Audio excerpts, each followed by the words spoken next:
This video will be a very brief introduction to Seneca's On the Tranquility of the Mind. Now, this will not be a very systematic introduction. I'm not going to give you an outline of the text. There's a lot I'm not going to do. Just a few things I am going to do. I'm going to quote a few things from the text and give a few, pointers on what sort of things go on in this text, and maybe the occasional bit of commentary will connect to some broader themes in Stoicism. This text actually begins with a correspondence from Serenus to Seneca, and then most of it is Seneca's response to Serenus. Beginning at near the beginning of Seneca's response on page 115 in this handy Oxford World Classics edition, Seneca says, after he's describing what Serenus wants tranquility. And Seneca says, "This constant state of mental composure the Greeks call euthymia, on which Democritus has written an outstanding treatise. I call it tranquility. For it is unnecessary to imitate and reproduce words in Greek lettering. The actual thing under discussion needs to be designated by some name which must have the force, not the form, of the Greek term. The meaning matters, not the specific original word.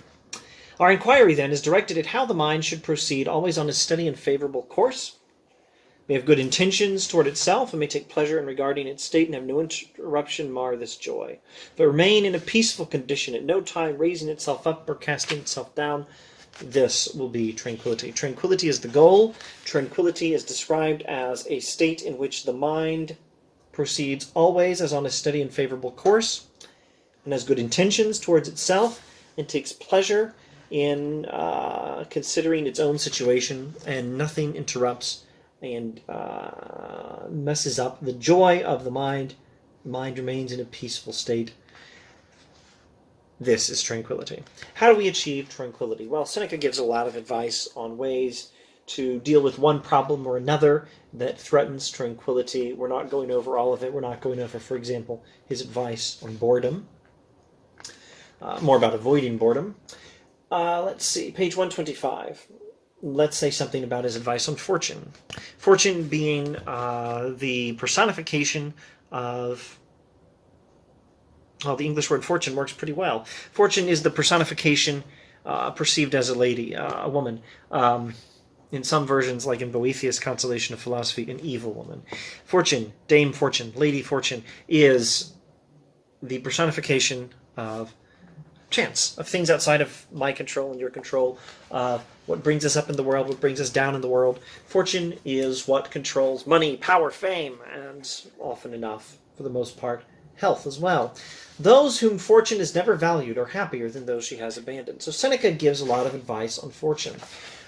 It's better to have never become rich and powerful and famous than to have been made rich and powerful and famous by fortune and then lost everything. People whom that happens to are generally less happy than people who've just lived their whole lives without any special blessing from fortune. But don't think of what fortune gives you as much of a blessing, at least not a blessing from fortune. Maybe it's a blessing from the gods, and likely enough, a temporary blessing you don't especially need.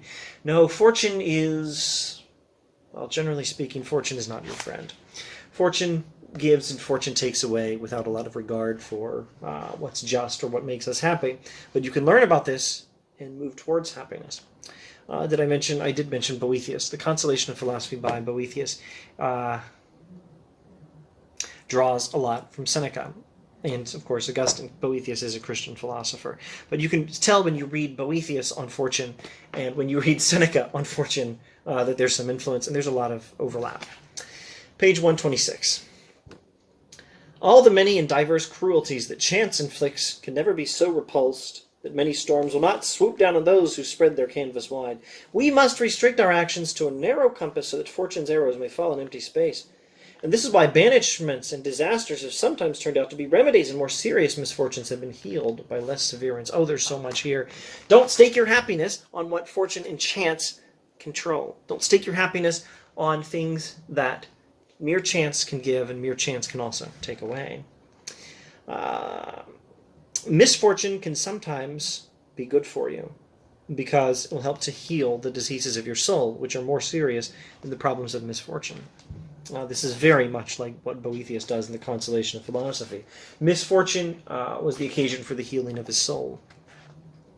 When the mind defies instruction and cannot by gentler means be brought back to health, why should it not be to its advantage to be treated with a dose of poverty, disgrace, and reversal of fortune matching evil for evil? If you have within your mind an evil, and the evil is the evil of valuing things that don't need to be valued, the supposed evil of losing what you value, losing your money, losing your reputation, might be good for you. Poverty might be good for you. It might help you rediscover what is truly valuable. And don't just go with the Disney definition. What's truly valuable is, I don't know, whatever Disney says is valuable. Friendship or something. I don't know. Maybe that's more like My Little Ponies. Not that Seneca would necessarily say this isn't right. Friendship might be a valuable thing. But if you have to just give one word for presenting the Senecan perspective on what is truly valuable, it's virtue. It's not money. Poverty might do you good if it helps you rediscover what's virtuous. And don't just go with the Disneyification of this. What does it mean to rediscover what's truly valuable in life? Well, maybe relationships with friends and family.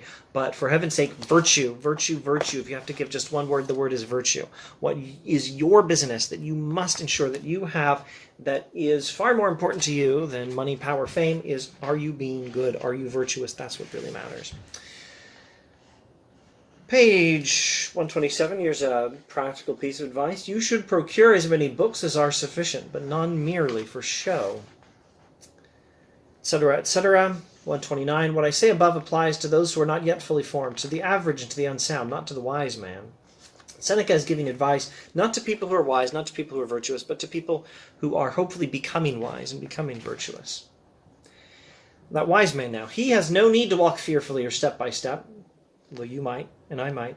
So great is his self-confidence that he does not hesitate to confront fortune and will never give ground to her. But you, and I, might have to follow a somewhat different path because we are not yet virtuous and wise. Our next aim, page 132, our next aim will be to avoid working either for pointless ends or pointlessly. That is, to avoid desiring what we cannot achieve, or what once attained will make us realize too late and after much sweat the emptiness of our desires. Don't desire that which you cannot get, or that which, once you achieve it, you will realize is empty.